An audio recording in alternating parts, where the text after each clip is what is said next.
Wannan bidiyon abinda zan koyar shine yadda ake haɗa hotuna da yawa a yi magana a kansu.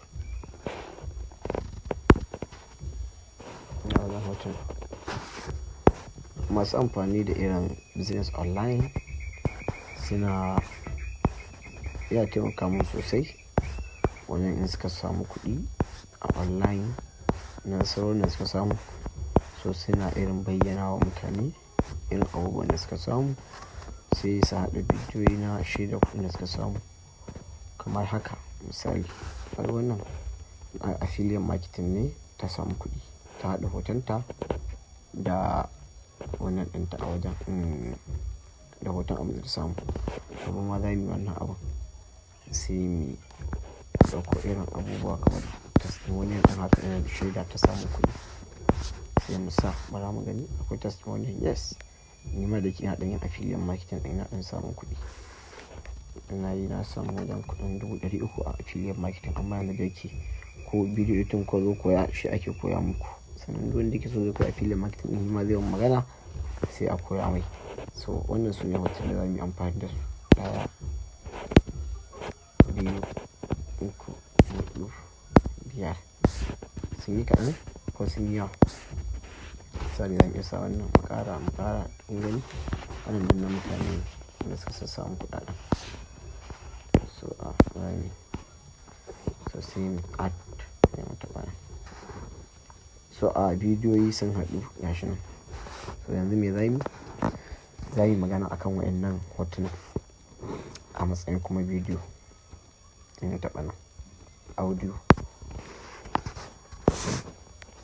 recording, record nan inda ka sa record nan na ƙarshe shi za ka taɓa. To start. So kamar yadda kuka gani wannan kuɗaɗe ne da aka samu a business ɗin da ake kira affiliate marketing. Mutane da dama suna amfani da wayarsu suna making kuɗaɗe a duk sati. Wannan shine kaɗan daga cikin abin da aka samu. Kun gani a 45,000, wannan 161,650, wannan kuma 168, wannan kuma 90,000 Zubaida Ibrahim ta samu, wannan kuma ta samu naira 147,500, wannan 90,000. So wannan shine sai ka save, sai ka tsaya. Already aikinka ya riga ya yi, kawai za ka iya saka bidiyo kai magana a kan shi, ka cire sound ɗin da ke jiki kai talking about it. Kun gani? Sai kai save. Already ya yi. Ba ku kunna muku jin da yake. So kamar yadda kuka gani wannan kuɗaɗe ne da aka samu a business ɗin da ake kira affiliate marketing.